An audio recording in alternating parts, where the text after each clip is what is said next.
Irmãos, a graça e a paz, você que nos acompanha no canal do YouTube, seja bem-vindo ao nosso estudo bíblico. Vocês que estão aqui, sejam muito bem-vindos.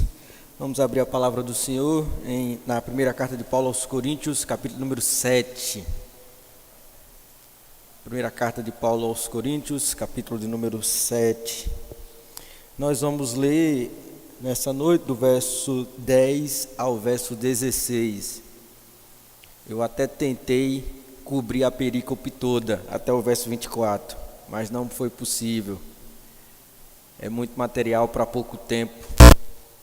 Eu não sei nem se eu vou conseguir concluir essa primeira parte hoje, mas nós vamos devagar e sempre. 1 Coríntios capítulo 7, verso 10 a 16. Diz assim a palavra do Senhor: ora, aos casados ordeno não eu, mas o Senhor, que a mulher não se separe do marido. Se, porém, ela vier a separar-se, que não se case, ou que se reconcilie com o seu marido, e que o marido não se aparte de sua mulher. Ao mais digo eu, não o Senhor: se algum irmão tem mulher incrédula, e esta consente em morar com ele, não a abandone. E a mulher que tem marido incrédulo, e este consente em viver com ele, não deixe o marido, porque o marido incrédulo é santificado no convívio da esposa, e a esposa incrédula é santificada no convívio do marido crente. Doutra sorte, os vossos filhos seriam impuros, porém agora são santos. Mas se o descrente quiser apartar-se, que se aparte. Em tais casos não fica sujeito à servidão, nem o irmão, nem a irmã. Deus vos tem chamado à paz. Pois como sabes, ó mulher, se salvarás teu marido? Ou como sabes, ó marido, se salvarás a tua mulher? Vamos orar? Senhor, se de um lado a gente tinha um grupo dizendo que casar, por exemplo, era uma coisa não espiritual, do outro lado você tinha os judeus, que estavam presentes em toda a parte do mundo, na época do apóstolo Paulo, inclusive em Corinto, que trouxeram na sua bagagem aquilo que Moisés escreveu em Gênesis capítulo 2, dizendo: olha, por isso o homem deixará pai e mãe, e se unirá à sua mulher, e serão os dois uma só carne. Esse grupo dizia que o celibato não é coisa espiritual, e que o casamento é obrigatório. Ou seja, o homem só será completo se ele casar. Então o que a igreja faz diante desse dilema? Eles escrevem ao apóstolo Paulo, para que Paulo responda algumas questões que são levantadas pela igreja a respeito do matrimônio. A primeira delas, nós vimos na semana passada. Qual era a pergunta? A pergunta era a seguinte, que Paulo responde nos versos de 1 a 9, que foi objeto da exposição na quarta-feira anterior. Paulo, o que é melhor? Ficar solteiro ou casar? Nós podemos até refazer a pergunta. O que é mais espiritual, Paulo? É casar ou ficar solteiro? Paulo vai dizer, nenhum dos dois. Cada um tem uma vocação, cada um é chamado por Deus, e Paulo responde isso nos versos de 1 a 9, mostrando que o casamento é monogâmico, heterossexual, que o casamento é o ambiente do deleite da relação sexual, que o casamento deve ser no Senhor, e que se você foi chamado se você entende que não é para casar, não é só não casar, é não casar e permanecer puro. Ou seja, o padrão de Deus, tanto para o solteiro como para o casado, é o mesmo. É solteirice e puro, é casamento e pureza, é solteirice e pureza, é celibato e pureza. Ou seja, a pureza não deixa de existir depois que você casa. O seu casamento tem que ser um casamento também santo. Paulo vai concluir esse capítulo 7, por exemplo, no versículo 39, dizendo que o casamento tem que ser no Senhor. Ou seja, tudo que nós fazemos na nossa vida é no Senhor. Foi chamado para o celibato no Senhor, foi chamado para o casamento no Senhor. E nós fizemos algumas considerações a esse respeito. Hoje, a pergunta, ou pelo menos são duas perguntas que Paulo vai responder aqui. A primeira delas ainda tem pano de fundo a questão da semana passada. Paulo vai se dirigir, na primeira parte da nossa mensagem aqui, Paulo vai se dirigir aos cristãos que são casados com cristãos. Colocando em termos leigos, a crentes que são casados com crentes. E a pergunta é a seguinte: Paulo, eu casei, me arrependi, não está dando certo, eu posso me separar? Paulo vai responder isso. E nós vamos tentar compreender a resposta do apóstolo Paulo aqui.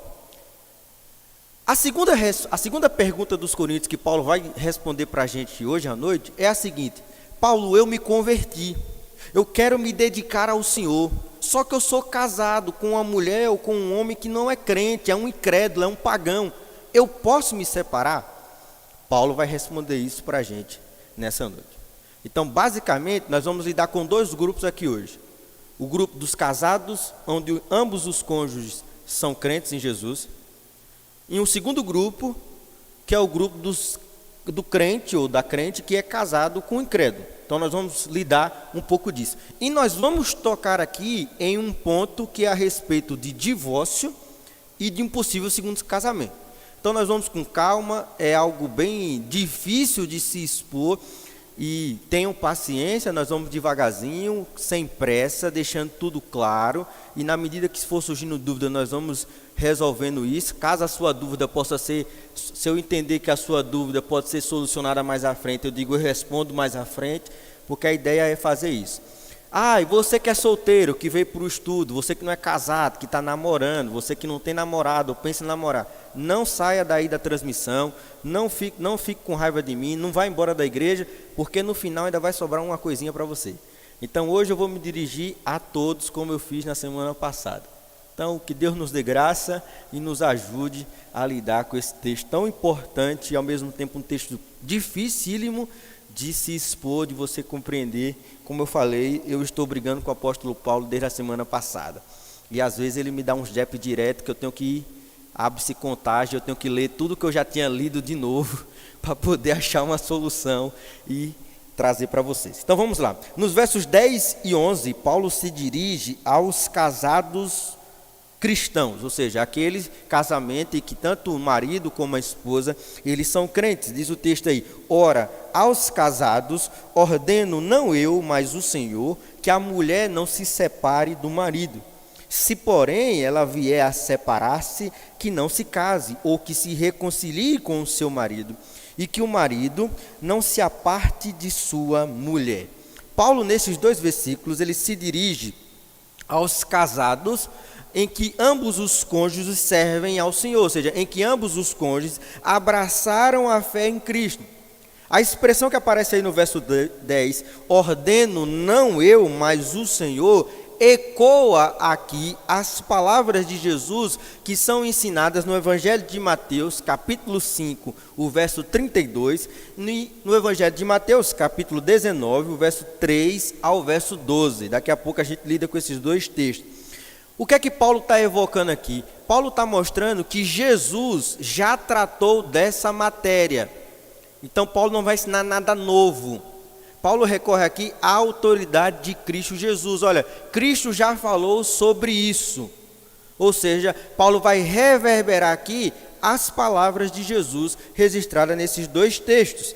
Nas passagens, tanto em Mateus 5,32, como em Mateus 19, o verso 3 ao verso 2, Jesus ele está enfrentando uma discussão, em especial o capítulo 19, ele está enfrentando uma discussão com um grupo de religiosos que chegou até Jesus questionando a respeito de divórcio. Jesus vai responder aos religiosos, remetendo eles ao que a palavra de Deus dizia a respeito do tema. Deixa o seu dedinho aí e vá comigo para Mateus 19. Eu não vou trabalhar com esse texto todo de Mateus 19, porque como eu estou fazendo uma exposição do Evangelho de Marcos, o capítulo 10 do Evangelho de Marcos fala sobre isso. Então eu não vou me estender muito em Mateus 19, porque Marcos capítulo 10 será objeto de exposição aqui, quando nós chegarmos no capítulo 10 do Evangelho de Marcos. Olha só, primeiro argumento de Jesus vai falar sobre a criação. Olha Mateus 19, o verso 4. Então, respondeu ele Jesus: não tendes lido que o Criador, desde o princípio, os fez homem e mulher? Jesus aqui remete ao relato que está em Gênesis, capítulo 1, verso 27, que diz que Deus criou homem e mulher conforme a sua imagem e conforme a sua semelhança. Jesus aqui, portanto, volta lá em Gênesis para mostrar, olha, Deus criou homem e mulher. Mas Deus não apenas criou homem e mulher, Deus instituiu o casamento. Olha o verso 5 do capítulo 19. E que disse: por esta causa deixará o homem pai e mãe e se unirá à sua mulher, tornando os dois uma só carne. Jesus aqui está reverberando Gênesis 2, 24, que diz, onde Deus instituiu o casamento. E aí então, no verso 6, ele arremata: de modo que já não são mais dois, porém uma só carne. Portanto, o que Deus ajuntou, não o separe o homem. Observe que a argumentação de Jesus recupera um argumento que já estava descrito na lei, já estava descrito desde Gênesis. É um princípio criacional, ou aquilo que nós conhecemos como ordem criacional. Deus criou homem e mulher e Deus instituiu o casamento. Logo, casamento não é uma invenção humana. Talvez você que esteja na universidade, você já deve ter ouvido seu professor falar que o casamento é uma invenção da religião. Não, o casamento é anterior à religião. Porque religião, nesses termos que nós conhecemos de culto, de adoração, de sacrifício, vai surgir somente após o nascimento de Abel e Caim. Que Caim vai fazer uma oferta, Abel vai fazer uma oferta, e Deus vai aceitar a oferta de Abel e rejeitar de Caim, e Caim vai matar seu irmão Abel. Ou seja, o casamento é a instituição mais antiga da humanidade. Nós podemos, sem sombra de dúvida, afirmar que casamento não é uma invenção humana.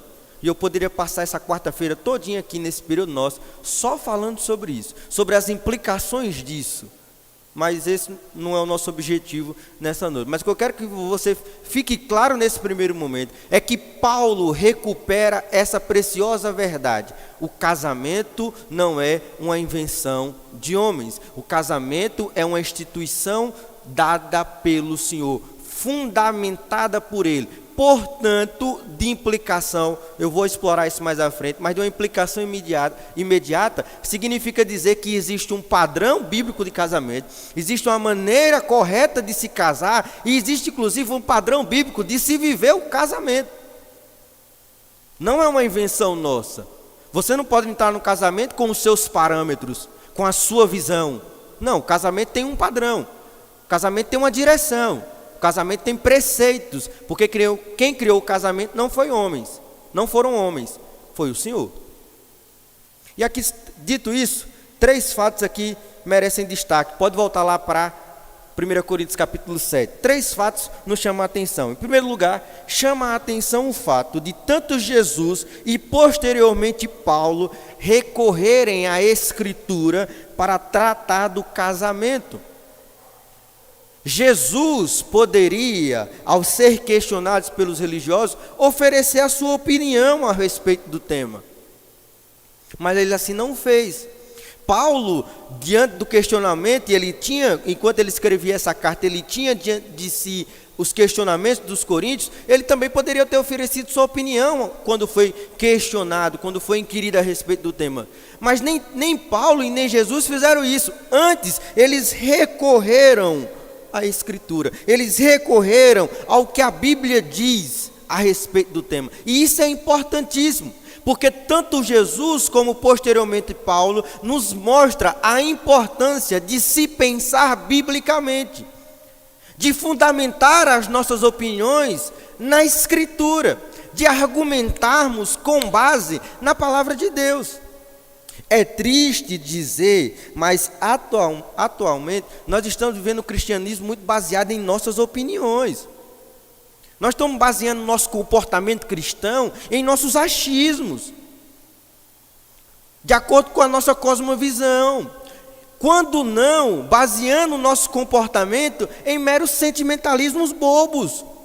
Jesus não faz isso, Paulo não faz isso. Eles baseiam a sua argumentação, eles baseiam a sua opinião, eles baseiam a sua resposta no que a Bíblia diz, amados irmãos.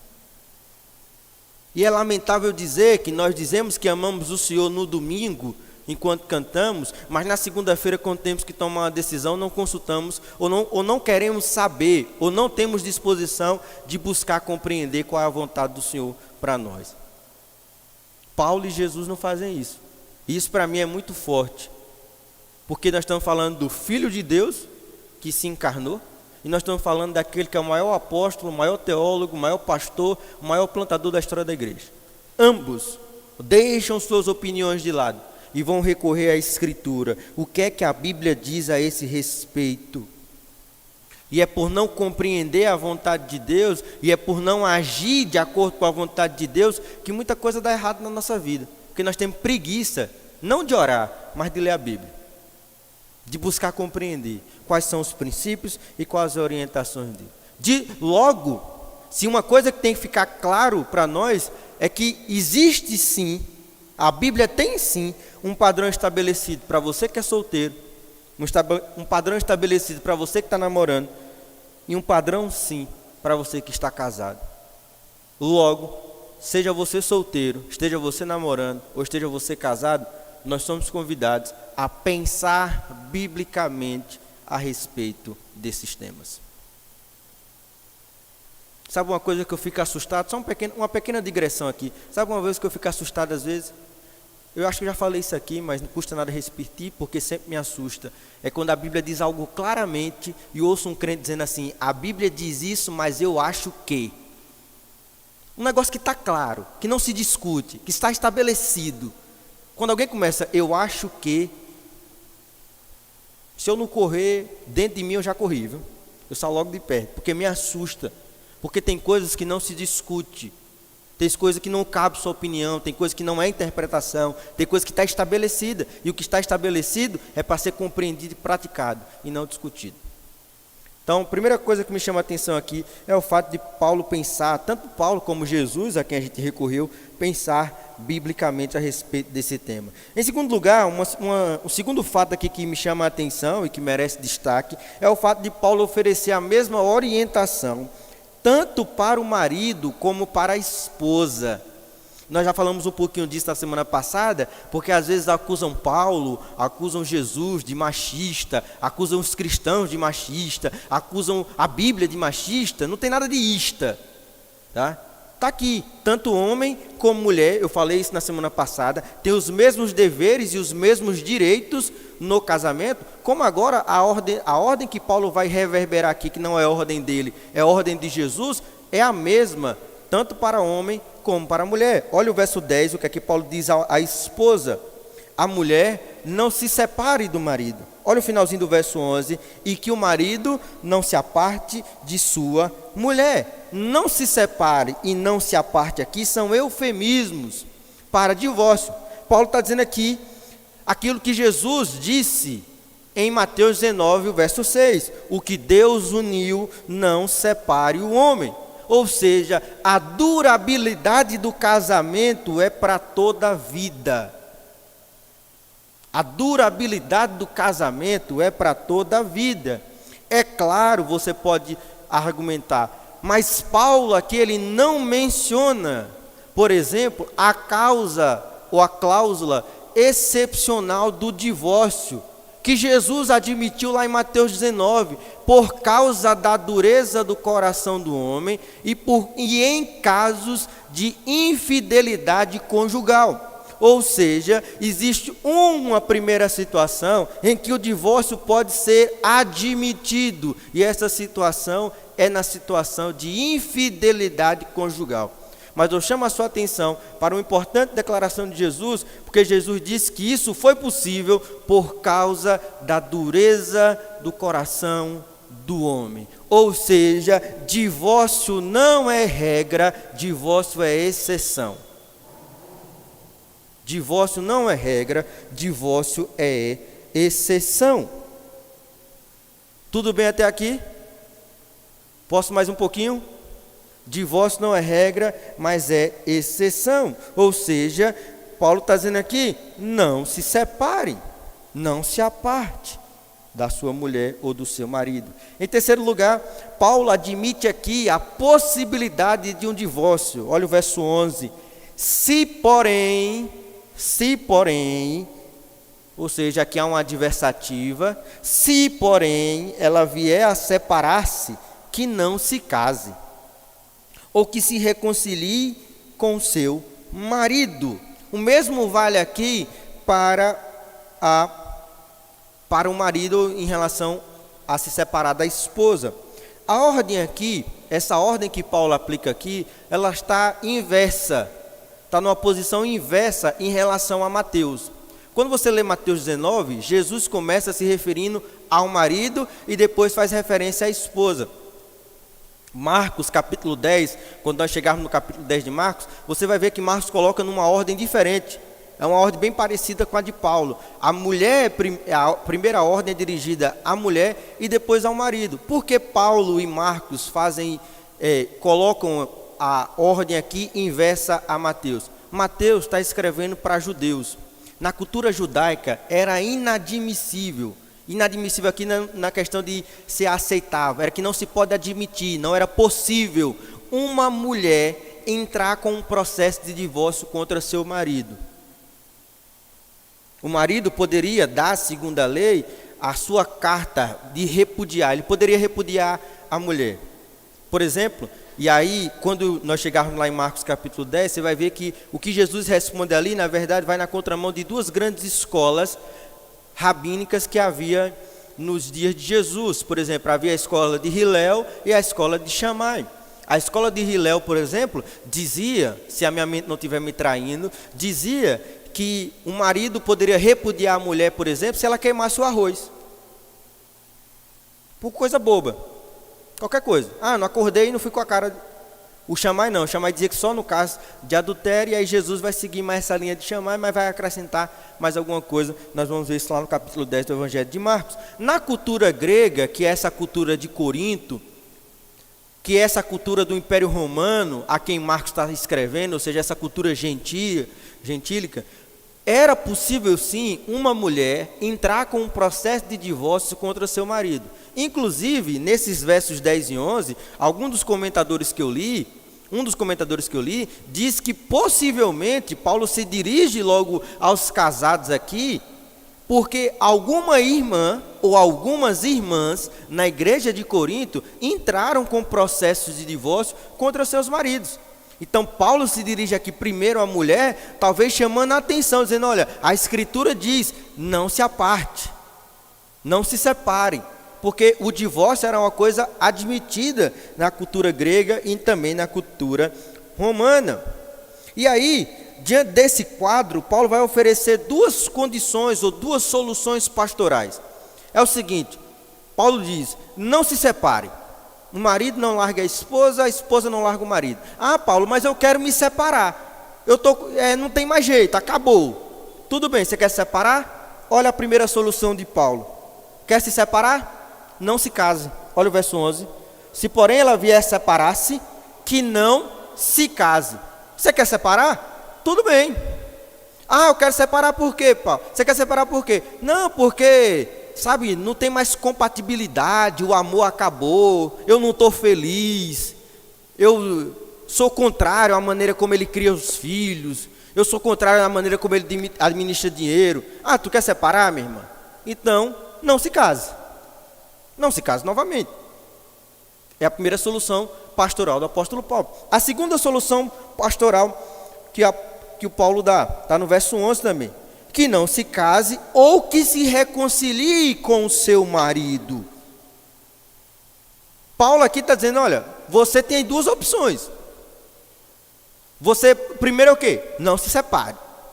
Mas eu quero separar, o amor acabou, nós vamos continuar amigos, né? Que nem o povo faz hoje no Instagram. Nós vamos continuar amigos, nos respeitando, tudo. Quer separar? Não se case. Ou reconcilie-se com o seu marido. E aqui eu quero abrir um pequeno parênteses, porque há algo muito importante aqui a ser dito. Todo casamento tem seus entraves. Todo casamento tem seus entraves. Afinal, são duas pessoas completamente diferentes, que pensam diferente, que às vezes têm gostos e práticas diferentes, educação diferente, que casam com o objetivo de caminhar em perfeita harmonia e em perfeito amor. Logo, a solução para os entraves do casamento, as incompatibilidades, as diferenças de temperamento, as diferenças de opinião a respeito de filhos e administração de dinheiro, não é o divórcio. Não é o divórcio. Todos esses entraves e qualquer outros entraves podem ser remediados pela graça de Deus. Vou repetir isso, guarde isso no seu coração.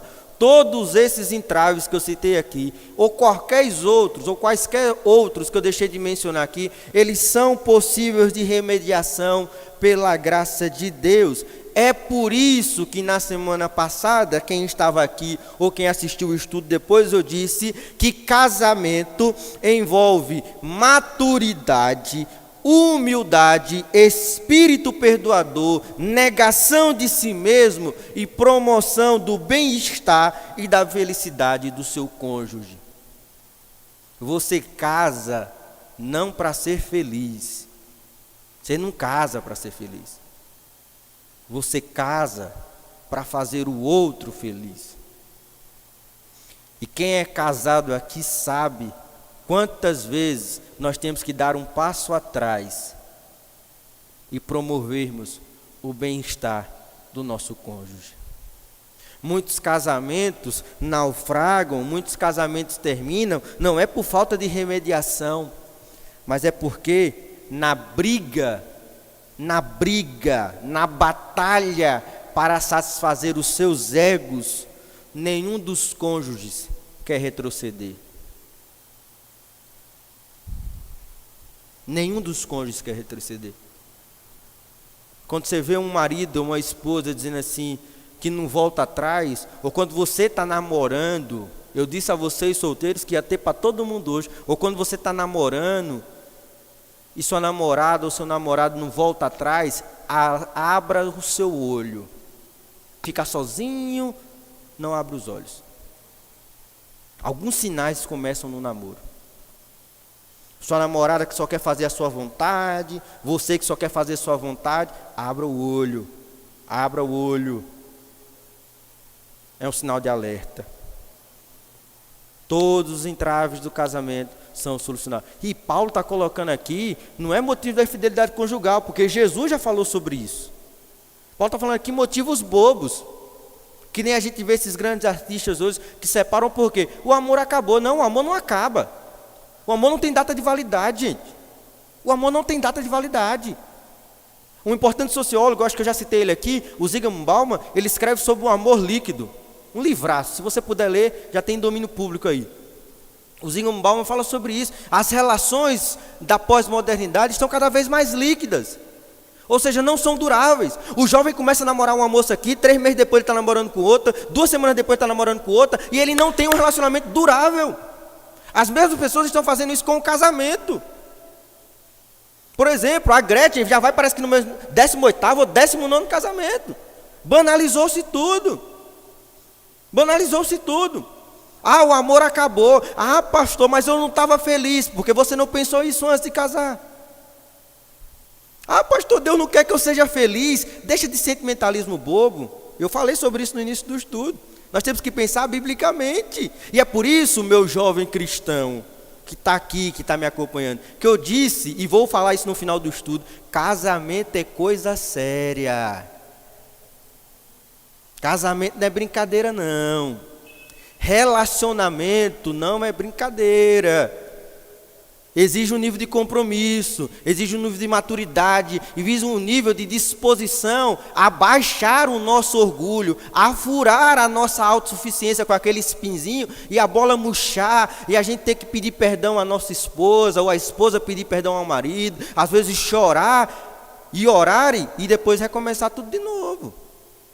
As pessoas terminam o casamento hoje pelas coisas mais bobas. O cara casa e quer que a esposa seja igual à mãe dele. Pô, se você queria uma mãe, por que você saiu de casa? Você não ri não, porque tem casos desse. Eu conheço dezenas de casos desse, gente. Dezenas de casos desse. Inclusive de gente que é envolvida com o ministério. Gente que está na obra de Deus.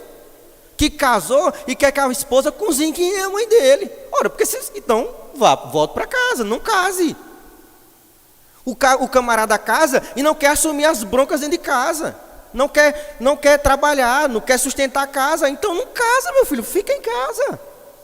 Hashtag fica em casa. Eu acho que quem inventou essa hashtag não foi o coronavírus, acho que foi Paulo. Não sai de casa. Casamento envolve responsabilidade, gente. Casamento envolve responsabilidade. É por isso que eu disse isso na semana passada. Eu sei que eu estou repetindo e vocês vão me ouvir. Enquanto a gente não terminar o capítulo 7, vocês vão ouvir, vai ser quase um mantra.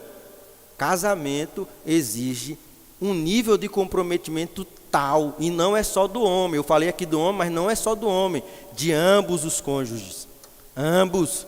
E se você é um crente, se você serve ao Senhor, se você é casado com uma mulher crente, com um homem crente, vocês têm um nível de compromisso, não só com vocês mesmos, mas diante de Deus. Nós somos chamados a pensar biblicamente.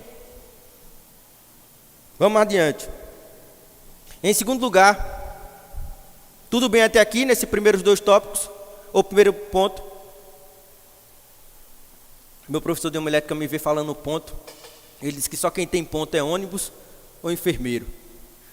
Na aula de homilética você não pode falar ponto não, você tem que falar verdade, característica. Só que depois você chega na igreja, você esquece tudo isso e fica falando ponto mesmo. Enfim. Em segundo lugar, Paulo vai se dirigir a um segundo grupo. Talvez esse seja o grupo mais complicado da noite. Que é o grupo dos casados, onde um dos cônjuges é crente, é cristão, e o outro grupo, a outra parte não. Isso está descrito aí para a gente no versos 12 a 16. Vamos ler do 12 ao 14, nesse primeiro ponto, nessa primeira parte. Ao mais, digo eu, não o Senhor, se algum irmão tem mulher incrédula, e este consente em morar com ele, não a abandone. E a mulher que tem marido incrédulo, e este consente em viver com ela, não deixe o marido, porque o marido incrédulo é santificado no convívio da esposa, e a esposa incrédula é santificada no convívio do marido crente. Doutra sorte, os vossos filhos seriam impuros, porém agora são santos. Nesses versículos, o apóstolo Paulo se dirige a esse grupo que eu mencionei, de cristãos casados, e esse grupo existia na igreja de Corinto, que eram irmãos que se converteram após, ou melhor, que eram casados, e um dos cônjuges abraçou a fé e o outro permaneceu no paganismo. Essa expressão que aparece aí no verso 12, digo eu, não o Senhor, é uma expressão amada pelos teólogos liberais. Amadas. Eles amam essa expressão, porque eles aqui se utilizam dessa expressão para criticar a autoridade e a inspiração das Escrituras. Só que eles cometem um grande equívoco aqui também de interpretação, porque a expressão, antes de negar a autoridade ou a inspiração das Escrituras, ela evidencia a sua autoridade. Em que sentido? Paulo emprega a expressão aqui, porque Paulo diz, digo eu, não o Senhor, porque sobre essa matéria, sobre esse grupo específico de crentes casados com incrédulos, Jesus não falou sobre isso.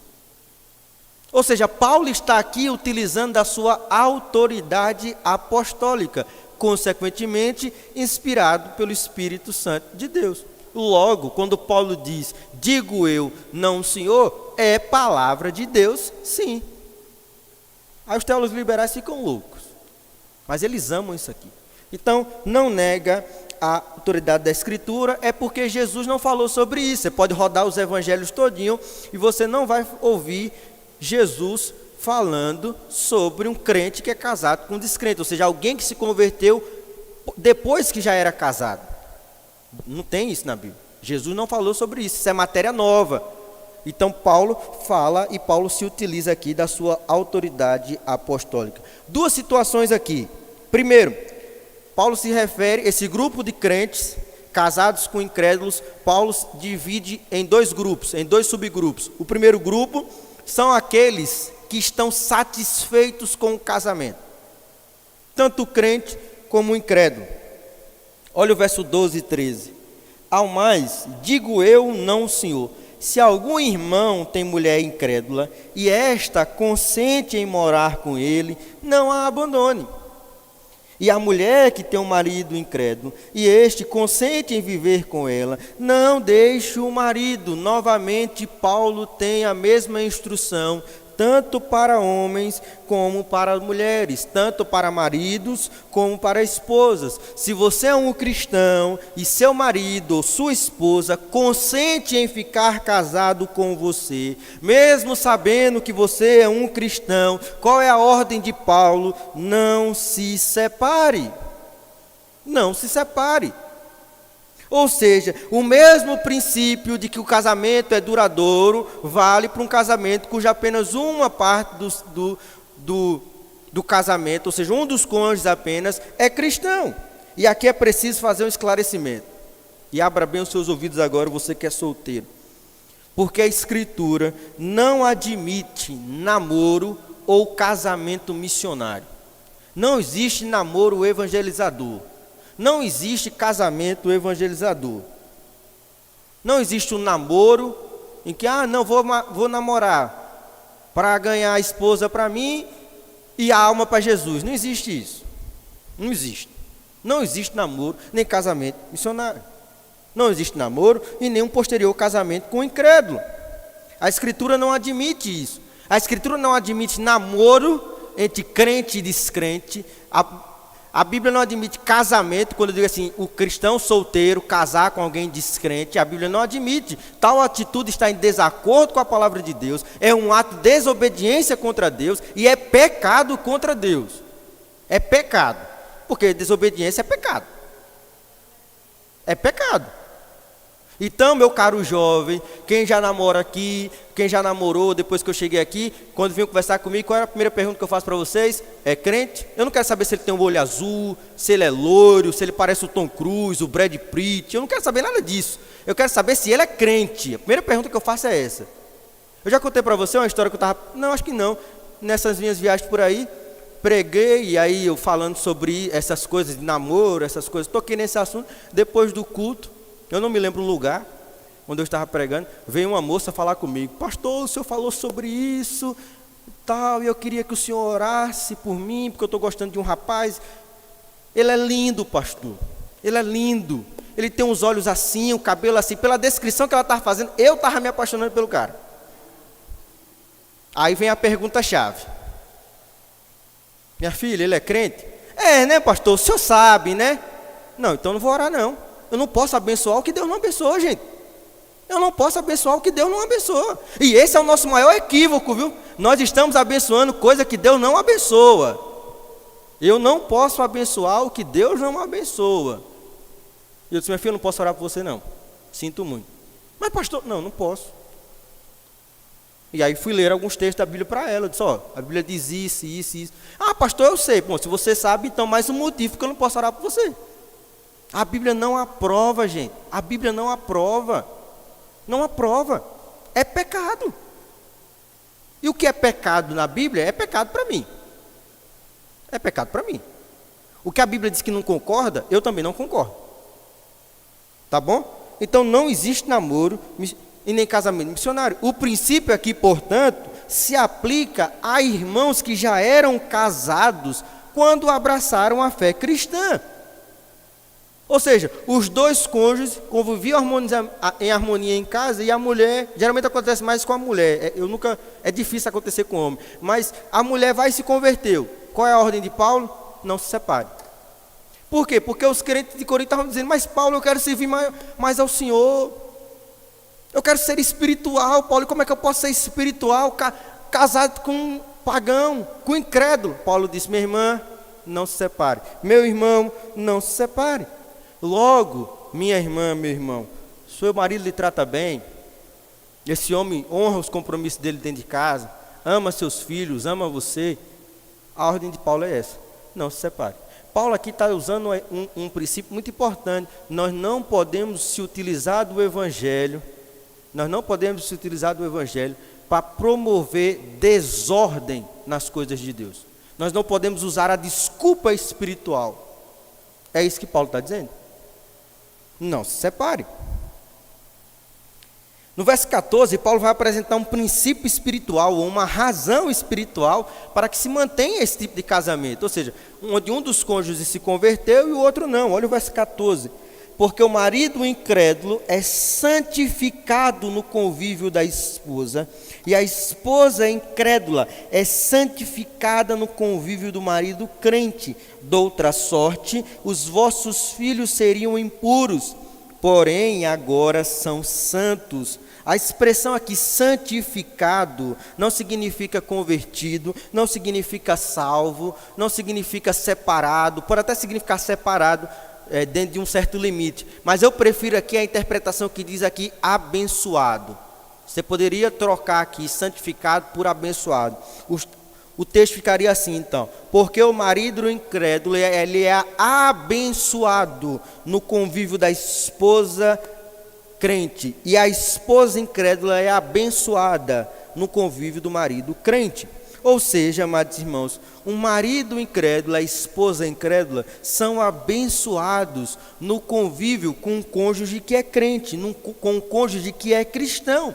E não somente o marido ou a esposa incrédula, diz o texto que até mesmo os filhos são abençoados. Olha o finalzinho do verso 14: doutra sorte, os vossos filhos seriam impuros, porém agora são santos. Só a título de curiosidade, é aqui, se você tiver um pouquinho de curiosidade teológica, eu vou lhe dar uma provocação. É aqui que se apresenta uma das bases bíblicas para a chamada teologia do pacto. Da chamada teologia do pacto. Ou seja, Deus tem um pacto com o seu povo. E aí vai ter várias interpretações da teologia do pacto. Por exemplo, uma delas seguida, que é admitida, por exemplo, por igrejas como presbiterianas, anglicanas e outras, eles inclusive vão batizar crianças. A argumentação é essa: porque a aliança é feita não apenas com o indivíduo, mas com a família. Quando Deus chamou Abraão, não chamou apenas Abraão, chamou Abraão e sua família. Porque da família de Abraão seriam benditas todas as famílias da terra. Nós, congregacionais, seguimos um pouco da teologia do pacto, mas nesse ponto do batismo de crianças, nós não exercemos a prática do pedobatismo.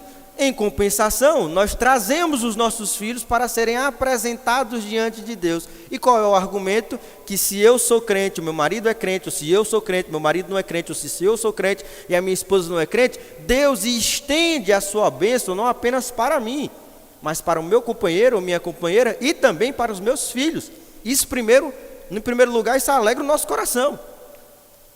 Ah, pastor, só sou eu crente lá em casa. Louvado seja Deus, você é abençoado, sua família é abençoada. Ah, eu tenho uma família, meu pai, minha mãe, minha esposa e meus filhos servem ao Senhor. Louvado seja Deus, a sua casa é abençoada. Nota de rodapé para quem tem um dos cônjuges não é crente. Isso implica em testemunho cristão. Se por um lado você é abençoado, a sua casa é abençoada, porque você é crente, seu marido não, porque você é crente, seus filhos não, isso implica para você testemunho. Você é a luz do Senhor no seu lar. Você reflete a glória de Deus e o caráter de Cristo no seu lar. E aqui permita me dirigir às mulheres cujos maridos não são crentes. Abra bem os seus ouvidos agora no que eu vou dizer. Se seu marido não é crente, você como mulher cristã deve a ele tudo o que a Escritura diz a respeito do comportamento da mulher cristã, inclusive submissão, auxiliadora. Não importa se ele não é crente. Você é. E você tem que ter um comportamento ético, correto com a Escritura. Talvez você agora queira me apedrejar. Talvez você queira me apedrejar. Mas é o que a Escritura diz. Você deve ao seu marido respeito. Você deve ao seu marido honra. O mesmo que um dia desse eu falei para os filhos aqui, que ficam denegrindo a imagem dos pais, vale para as esposas agora. Eu já fui em culto de oração que as esposas falaram mal dos seus maridos. Aquele traste, aquele não sei o quê. Não, esse não é o comportamento da mulher cristã. Ele pode até ser um traste, porque tem deles que é mesmo. Mas você deve honrar seu marido. Você deve respeitá-lo. Você tem uma aliança com ele. E essa aliança foi feita diante dos homens e diante de Deus. Então respeite seu marido. Respeite. Se você, acho que aqui não tem um caso desse não, mas você que por acaso esteja me assistindo e sua esposa não é crente, respeite sua esposa. Não denigre a imagem do seu cônjuge. Não denigre a imagem do seu cônjuge. A mesma coisa que eu falei para os filhos a respeito dos pais, vale para os maridos e para as esposas. Você deve ter um acordo de proteção mútua. Fale mal de mim, mas não fale de Taísla não, perto de mim. Viu? Ela pode estar até certa, mas não fale mal dela perto de mim não. Nós temos que ter um acordo de proteção mútua. Ah, mas ele é um canalha, não sei o quê. Não interessa. Respeite, respeite. O procedimento cristão é dentro do respeito. Dentro do respeito e da ética bíblica. Então respeite seu marido, por favor, minha senhora. Respeite. Em segundo lugar, segundo grupo agora. Primeiro, daqueles que estão satisfeitos com o casamento. Paulo diz, não se aparte. Agora, os incrédulos insatisfeitos. Olha os versos 15 e 16. Mas se o descrente quiser apartar-se, que se aparte. Em tais casos, não fica sujeito à servidão, nem o irmão, nem a irmã. Deus vos tem chamado à paz. Pois como sabes, ó mulher, se salvarás teu marido, ou como sabes, ó marido, se salvarás tua mulher.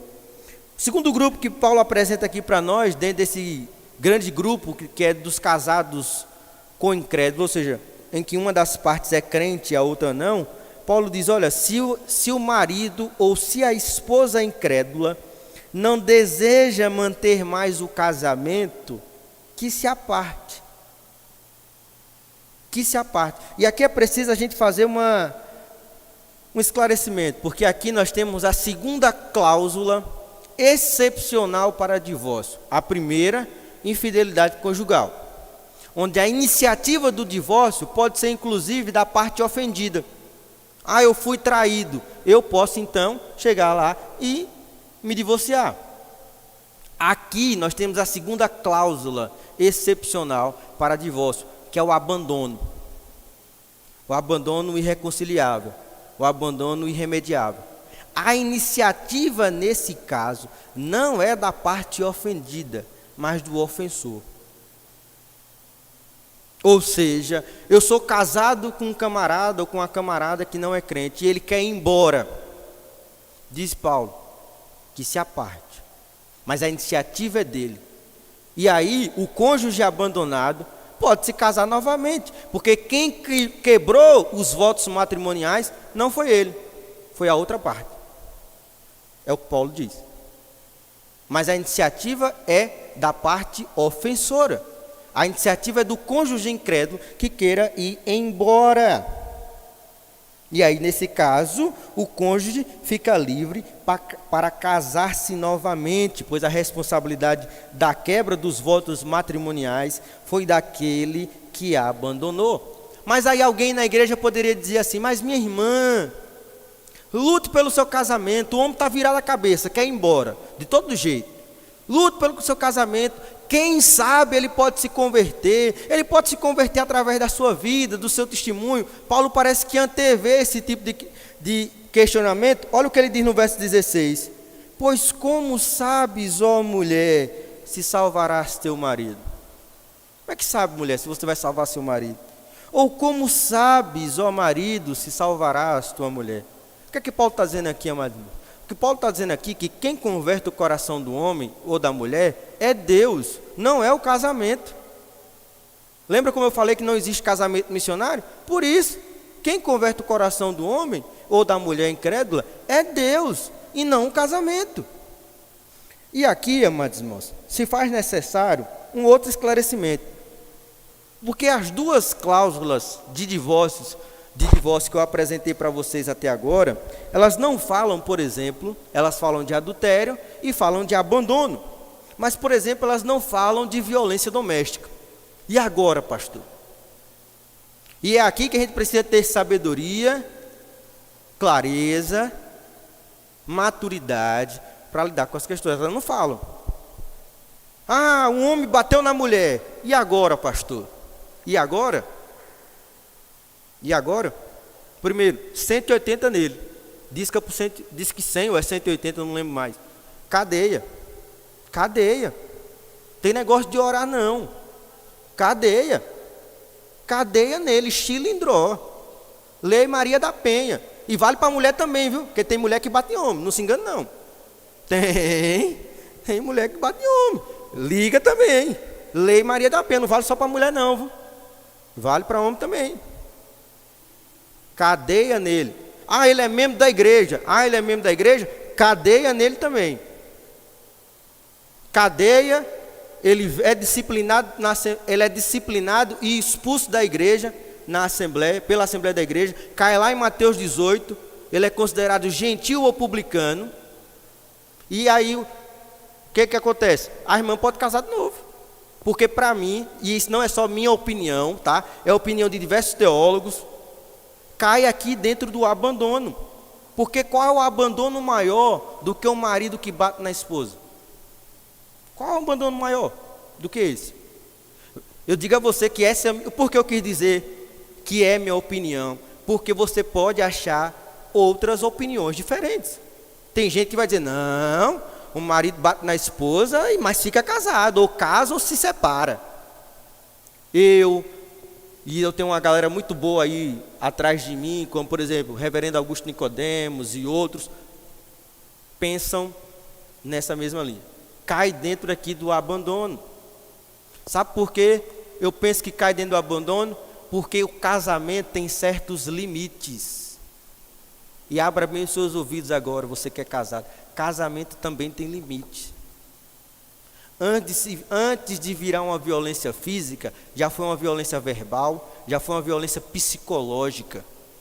E a Bíblia diz que o marido deve amar a esposa como Cristo amou a igreja. Você consegue ver Cristo dando um murro na igreja? Você consegue imaginar essa cena? Você consegue compreender isso? Você consegue criar essa imagem na sua cabeça? Tira o casamento de lado. A Escritura diz que nós devemos amar o próximo como a nós mesmos. Você dá um murro na sua cara? Com a mesma força que você daria numa mulher ou que você daria num homem? Então, casamento tem certos limites. E é por isso, meu jovem, minha jovem, ou você que está casado, quando nós ultrapassamos a linha do respeito, pode ter certeza que o casamento acabou. Tem uma linha, o respeito é a linha de proteção. Ultrapassou a linha. É por isso que eu sou contrário a alguns linguajares que eu vejo os casais utilizando um com o outro, depreciando. O marido chamando a esposa de não sei o quê, ou a esposa chamando o marido de não sei o quê, o marido chamando a esposa de gorda, de não sei o quê. Não, já passou. Casamento tem um limite, gente, o limite do respeito. Tem um respeito verbal. Você tem um respeito verbal. Até para a gente brigar no casamento, até para a gente discutir no casamento, tem um nível de maturidade, tem um nível de respeito, gente. E quando a gente passa esse nível de respeito, seu casamento está à beira do precipício. Está à beira do precipício. Porque não se engane, gente, não é isso aqui, não é isso aqui que garante que você é casado. Isso aqui é apenas uma amostra. É o seu compromisso diário, é a sua disposição diária. Está vendo ela bonitinha agora? Você que é jovem, recém-casado como eu, porque eu me considero ainda recém-casado, 3 anos só, não vivi nem a metade do que eu tenho para viver ainda. Até a morte nos separar. Primeiro, é até a morte separe. Está vendo ela bonita agora? Ela vai criar ruga, o cabelo dela vai ficar branco, ela vai ficar enjoada. Está vendo esse homem todo malhado com quem você casou? Ele vai ficar gordo. Ele vai engordar. Mas você prometeu a ele amá-lo até que a morte o separe. E se você não está disposto a fazer isso e está namorando, eu digo o que eu disse semana passada: termine o seu namoro. Termine. É melhor sofrer agora do que depois, 3 meses, 4 meses depois, você está no meu gabinete chorando. Tem que ter. Mas casamento é uma decisão de todo dia. Ela vai acordar de manhã com bafo e descabelada. Vai. Você vai chegar do trabalho e ela vai estar cheirando a cebola. Vai. Ela vai queimar o primeiro feijão que ela fizer. Ela vai solar o bolo. Vai. Mulher, vai ter dia que ele vai chegar estressado. Vai. Vai ter dia que ele não quer guerra com ninguém, só quer ficar só. Vai. E a gente tem que estar pronto para lidar com isso. É por isso que é tão importante aconselhamento pré-nupcial. E aqui, diante de vocês, e vai ficar gravado, eu quero dizer algo que fique registrado: que enquanto eu for pastor dessa igreja, eu não caso ninguém sem aconselhamento pré-nupcial. Está aqui os 2 oficiais da igreja, dos 3 está 2 e está vocês e está registrado. Eu não caso ninguém sem aconselhamento pré-nupcial. Então, se você não quer fazer aconselhamento pré-nupcial, nem venha me pedir para casar. Não caso. Não caso. E é prego batido de ponta virada. Pode chorar, pode me xingar, pode fazer o que for, mas eu não caso. Por quê? Pastor, está dizendo que o aconselhamento pré-nupcial vai resolver todos os problemas? Não, mas vai lhe dar saídas, vai lhe dar recurso onde buscar, vai lhe dar uma instrução. E está decidido já: não caso ninguém sem aconselhamento pré-nupcial. Casamento é isso, gente. Exige isso. Exige isso. E aqui eu estou falando, eu falei apenas da violência doméstica, mas tem outros tipos de abandono que a gente pode incluir aí. Tem cara que casa e que é gigolô, maltrata a esposa. Talvez nunca levantou a mão para ela, mas fica depreciando, fazendo violência psicológica, violência emocional. E é por isso, e preste atenção no que eu vou lhe dizer, que cada caso precisa ser acompanhado pelo pastor, e como eu não sou pastor sozinho, que eu já disse isso aqui, pelos oficiais da igreja. Por quê? Porque é no pastoreio, é no corpo a corpo, que nós vamos lidar com cada situação, com cada cuidado e dando a resposta que cada situação merece. Pastoreio. Infelizmente, alguns casos de casamento, como eu falei na semana passada, só chega para a gente quando os cônjuges já estão com as malas arrumadas. É só uma comunicação, não é uma conversa. Pastor, eu estou me separando. Viu? É como se estivesse mandando uma mensagem no zap: estou indo, viu, pastor? Pastoreio. Nós precisamos pastorear os casais. Casais precisam de outros casais como amigos, que tem a oportunidade de conversar, de aconselhar.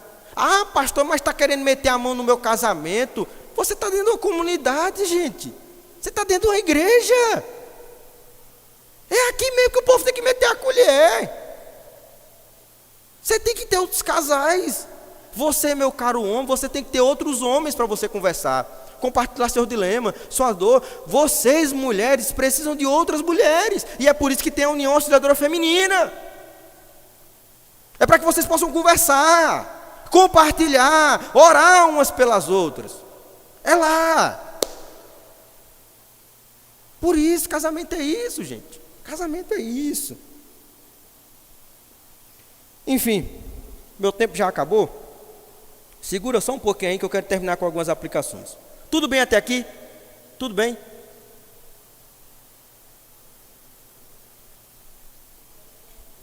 Hoje eu não vou sair pela porta da igreja, ou pelo corredor da igreja que eu falei semana passada. Vou passar no meio. Então, se quiser me apedrejar, a hora vai ser na hora que eu passar. Tá bom?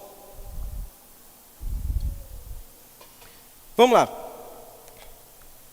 O que é que nós podemos aprender de tudo isso que eu falei hoje? Em primeiro lugar, E eu acho que é o mais importante de tudo isso que nós falamos.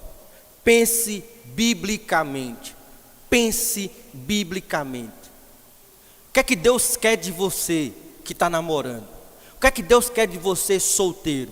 O que é que Deus quer de você casado? A Bíblia diz: não baseie sua opinião em achismo. Não baseie a sua opinião em seus sentimentos.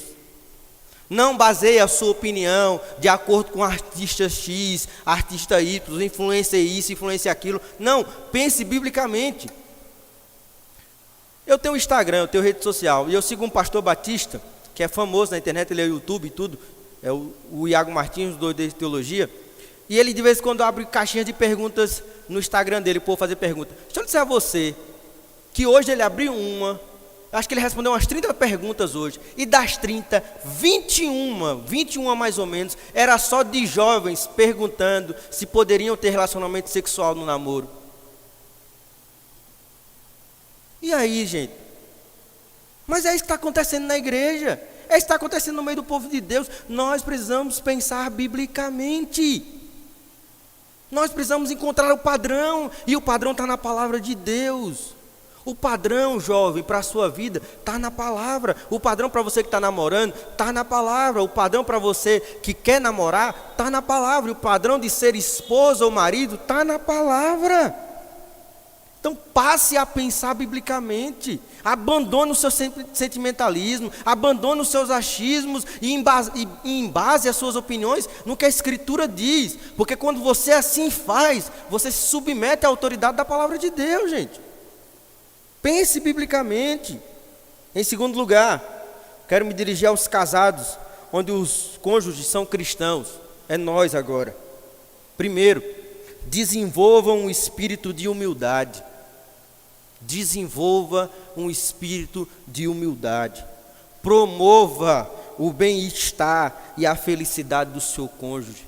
Perdoe, converse, reconheça seus erros, admita suas falhas, corrija-as e recomece todas as vezes que for necessário.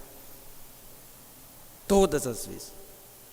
Casal, meu amado casal cristão, vocês precisam conversar. E homens, diálogo não é só monólogo não, viu? Conversem. Tem uma frase do pastor Jeremias Pereira que eu gosto muito, é um outro pastor que eu gosto muito de ouvir, inclusive as suas mensagens, e ele diz o seguinte, que de vez em quando as mulheres fazem algumas perguntas, que o que elas querem não é a resposta sim ou não, elas querem ouvir outras coisas. E ele disse que uma vez, ele disse que o marido sábio deve saber responder às perguntas da esposa. E ele só, de vez em quando as esposas perguntam para os maridos, meu bem, você me ama? Aí ele diz que o marido que não é sábio diz o seguinte, eu amo. Ele diz que o marido que é sábio freia, põe o pé no freio do universo, olha nos olhos da esposa e diz, meu bem, mais do que ontem. Casamento é isso. Às vezes é responder que amo, meu bem, amo. Desde o dia que a gente começou a namorar, eu amo. Muito ou pouco? Aí não faça pergunta difícil. Brincadeira. Mas é isso, casamento é isso. Então, meus amados casais aqui da igreja, que estão sob o meu pastoreio, conversem, perdoem, recomecem, orem juntos. Casamento também é um cultivo de espiritualidade. Casais oram pouco juntos. Quando eu digo oram pouco, ou às vezes quase nada. Então orem juntos, cultivem isso, orem um pelo outro. Terceiro lugar, aos casados com incrédulos. Há aqueles irmãos que são casados ou irmãs que são casados com incrédulos. Saiba de uma coisa, você é a luz do Senhor no seu lar. Então preze pelo testemunho. Cultive o caráter cristão, ofereça ao seu cônjuge, mesmo sendo incrédulo, tudo o que a Escritura admite como benefícios e deveres do casamento. Honre com suas obrigações conjugais, ame seu esposo, ame a sua esposa, orem por ele, e quem sabe, eu estou dizendo quem sabe, o Senhor não toca no seu coração, e ele alcança a graça da salvação. Em terceiro lugar, eu acho que isso aqui também é importante para nós. O divórcio nunca é a solução adequada. O divórcio nunca é a solução adequada. Eu percebo hoje uma certa romantização do divórcio. Esses dias eu vi, recentemente, acho que foi o Whindersson Nunes, um humorista, com a sua esposa, se separaram, os dois fizeram textão, botaram no Instagram dizendo: o amor acabou, mas nós continuamos amigos. A maior mentira do mundo. Mentira, falsidade, hipocrisia. Eu ainda estou para ver um divórcio amigável. Não existe divórcio amigável. Divórcio é um trauma. Traumas para os cônjuges, trauma para os filhos. Então, divórcio nunca é a solução adequada. Não podemos romantizar o divórcio. Não podemos banalizar o divórcio. E a banalização do divórcio está ocorrendo até mesmo entre cristãos. Devemos lembrar, amados irmãos, o que Deus uniu, não separe o homem. O que Deus uniu, não separe o homem. Em quarto lugar, uma palavra àqueles que são divorciados ou viúvos. Eu acho que eu preciso fazer isso nessa noite. Antes de tudo que nós falamos aqui ser um fardo na sua vida, eu quero orientar vocês, viúvos e divorciados, a se submeterem ao pastoreio. Serem pastoreados, serem cuidados pela igreja. É na convivência da comunidade que as nossas situações são avaliadas com a devida atenção e responsabilidade. E quando chegar o momento certo, você receberá a orientação adequada, e a nossa oração é para que você acate as orientações que forem lhe dadas. Em quinto lugar, e aqui dentro dessa questão do divórcio, antes de falar a última aplicação, inclui inclusive o abandono. Por isso que cada caso precisa ser pastoreado, cada caso precisa ser acompanhado. Em quinto lugar, aos solteiros, abra bem agora, jovens, chegou a vez de vocês. Casamento é coisa séria. Eu sei que está virando um mantra e eu estou sendo repetitivo. Por isso, escolha adequadamente quem será o seu cônjuge por toda a vida. Por toda a vida. Escolha bem quem vai ser sua esposa, meu caro varão.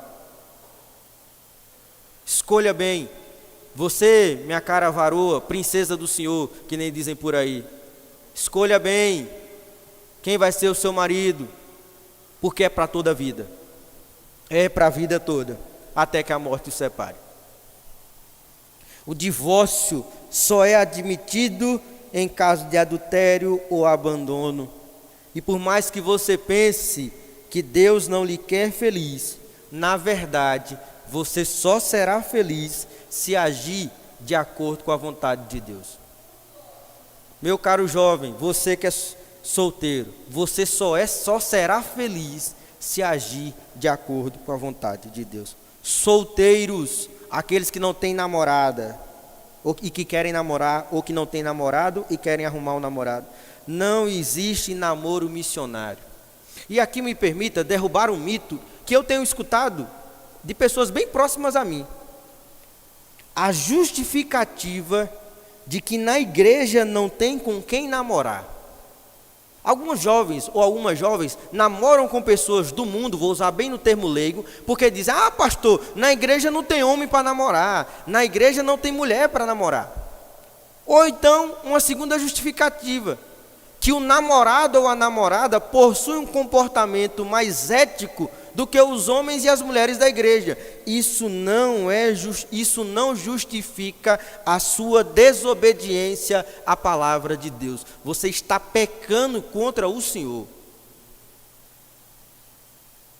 E no caminho da desobediência, você pode até estar feliz hoje, mas eu não garanto a sua felicidade. Você pode peitar a Escritura, você pode peitar a vontade de Deus, mas todos aqueles que fizeram isso não se deram muito bem. Desobediência pecado e não encontra apoio na palavra de Deus. E aqui me permita uma pequena palavra aos pais. Pai e mãe, não abençoe aquilo que Deus não abençoa. Se por acaso seu filho chegar para você, mas eu quero namorar, é crente? Não, não é não. Pula fora. Oriente, aconselhe, marque sua posição, porque nós estamos vendo uma época, não quero traumatizar meu filho, não sei o quê. Não, marque sua posição. Meu filho, o que eu penso é isso e isso. Mãe, vou seguir. Vai seguir? Tudo bem. Mas saiba que tem essa e essa consequência. É assim mesmo? A gente não pode mais decidir pelos filhos. Mas oriente, marque sua posição, marque sua postura. É claro que eu estou falando aqui no caso do filho ser cristão, né? Se seu filho não é crente, aí é outra história, aí é outra coisa. Mas seu filho sendo crente, marque sua posição. Eu não sou a favor desse namoro aí, não. Eu não sou a favor desse namoro aí, não. Eu não abençoo isso aí, não, filho. Porque Deus não abençoa. E você que é jovem, você pode evitar esse conflito se você observar a palavra de Deus, né? Então não arrume guerra, não. Viva em obediência à palavra. E eu concluo dizendo sobre a importância do pastoreio. Eu repeti isso hoje já algumas vezes. Falei isso na semana passada e estou repetindo agora. Nós precisamos ser pastoreados. Nós precisamos ser pastoreados. Eu disse, a igreja não é um acessório.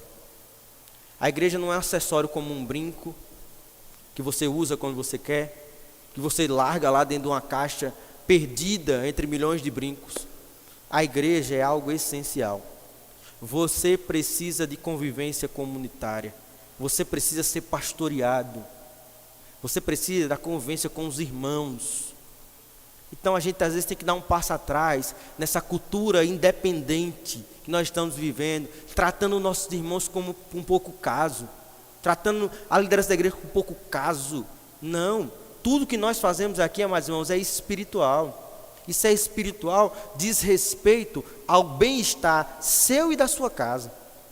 Então seja pastoreado, conviva comunitariamente, você e sua família.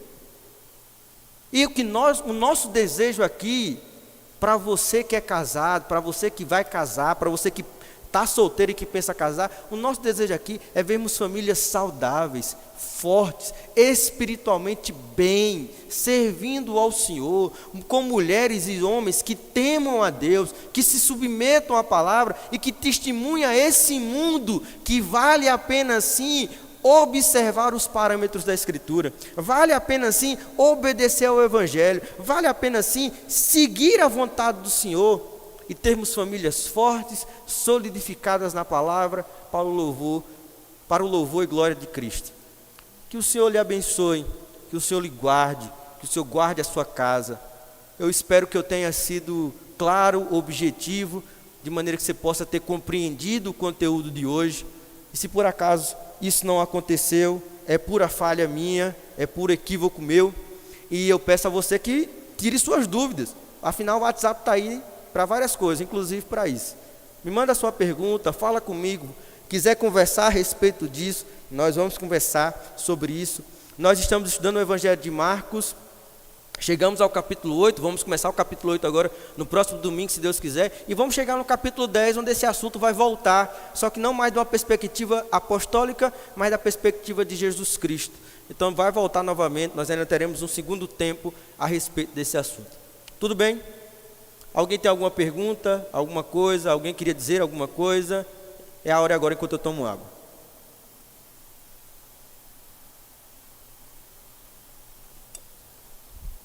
Bem, a água acabou, então eu não sei se esse silêncio é bom ou ruim, mas vamos ficar em pé e vamos orar.